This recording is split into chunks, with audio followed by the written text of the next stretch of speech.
Yahoo! Hello, hello, hello mga masters at mga ka-G! Ayun, bagong gupit na naman si Master Worm. At syempre, good morning, good morning, good morning, good morning, good morning po sa inyong lahat dyan sa Pilipinas at sa buong Asian countries at kung saan man kayong lupalop ng ating daigdig, ay hayaan nyo muna kami ng inyong G, ng love ng Daddy, and ni Daddy Master Worm. Nabatiin po kayo ng good morning, good noon, good afternoon, good evening, at good night po sa mga handa ng matulog.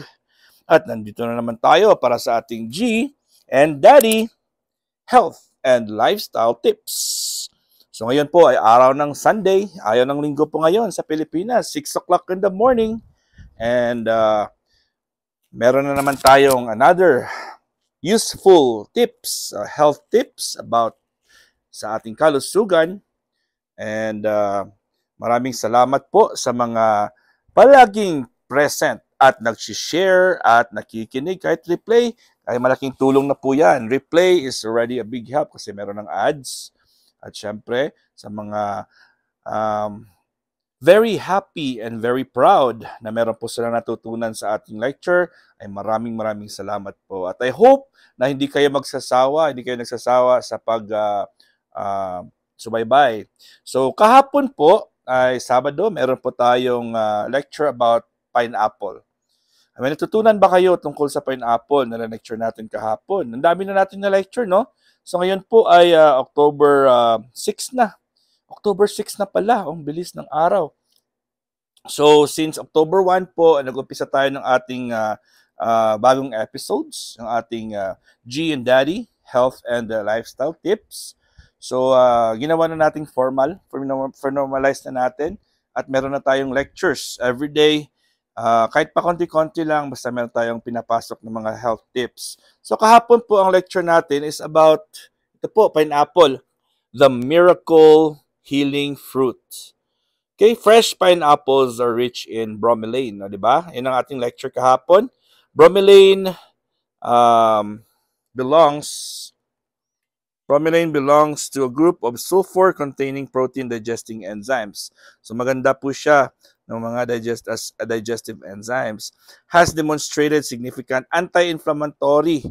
So sa mga arthritis at saka sa mga sinusitis, meron mga problema sa throat and gout, arthritis, ayun, speeding recovery from injuries and surgeries.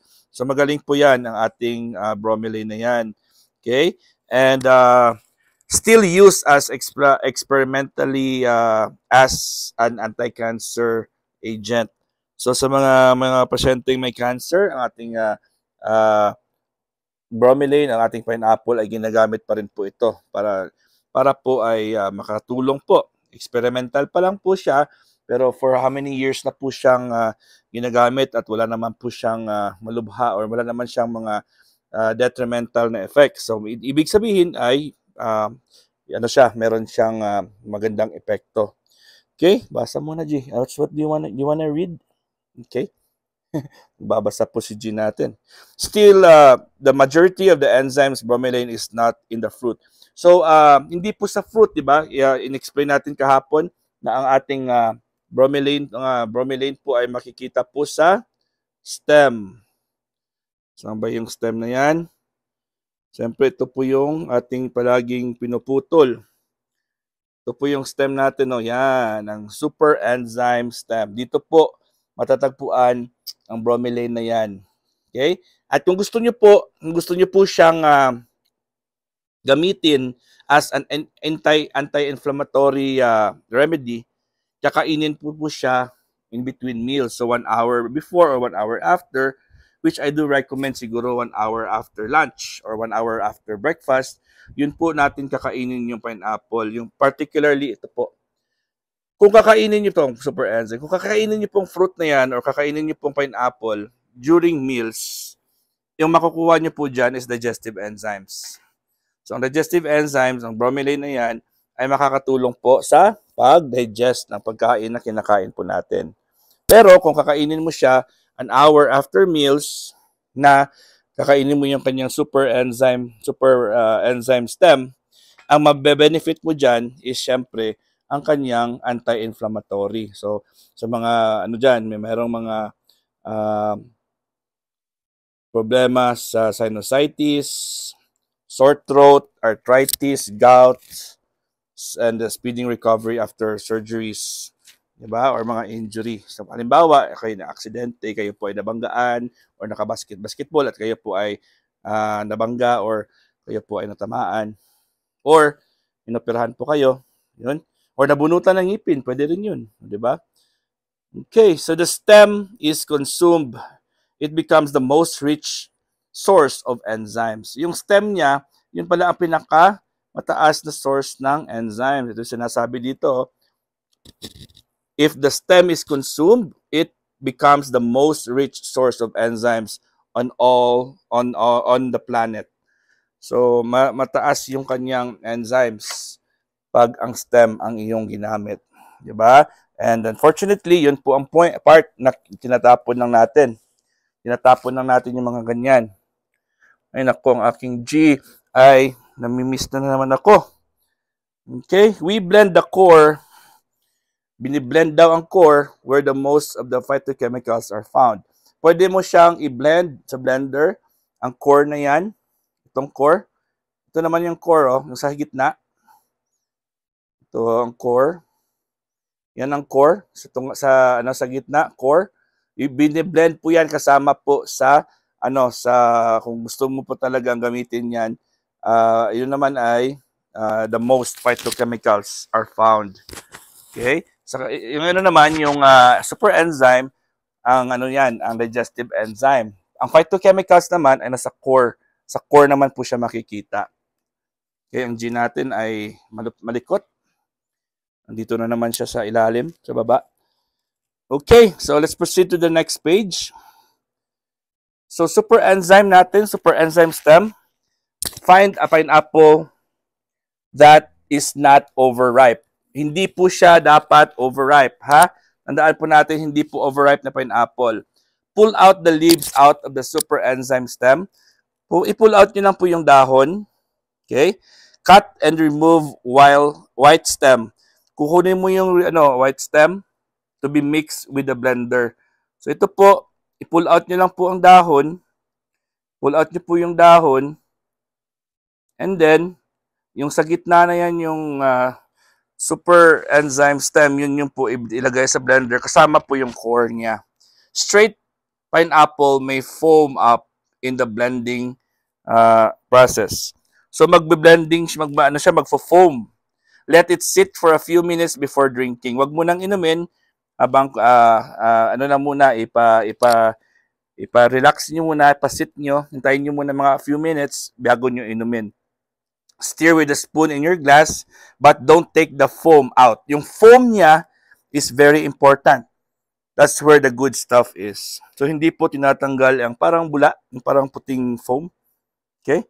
Ways to eat. Paano kakainin? Meron tayong 3 ways to eat.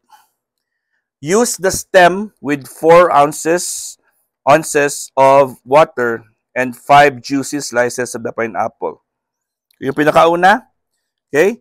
Yung stem niya, itong stem na natin, yung ating super enzyme stem, ito ay kunin mo yan, i-blend mo siya, lagay mo sa 4 ounces of water, 4 ounces of water, and 5 slices ng juice, slices of pineapple. Kailangan yung hindi hinog na hinog at hindi po siya dry. Kailangan yung juicy na part ng pineapple yung gagamitin.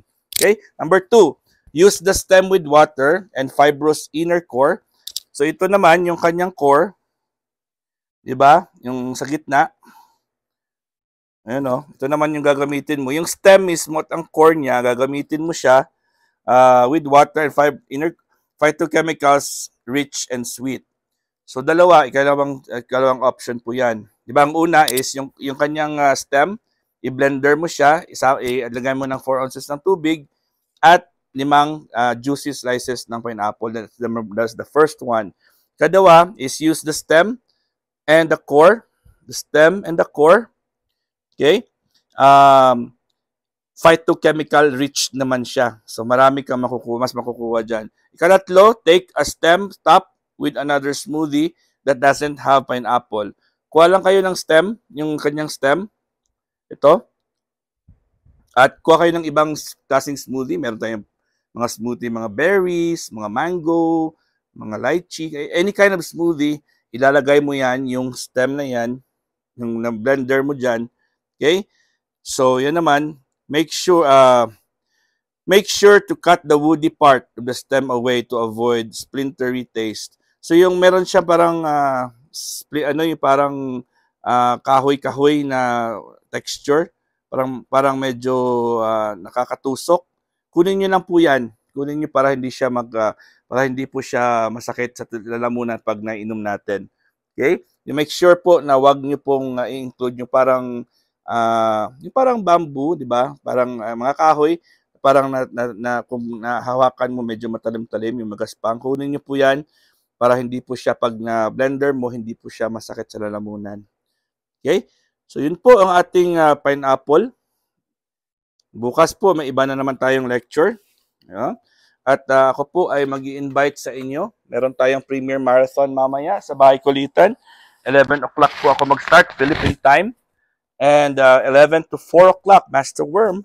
Followed by Yams OFW Vlogs from 4 to 6 and 6 to 8. May tayong BAMS 2.0 and 8 to 10, Merle Estani Vlogs. Ito po ay taos pusong nagpapasalamat po sa inyong love and support sa ating daily vlogs, sa ating G and Daddy health and lifestyle tips. Again, this is your one and only Master Worm and ang ating super makulit na loving G, the green girly cutie patuti iguana.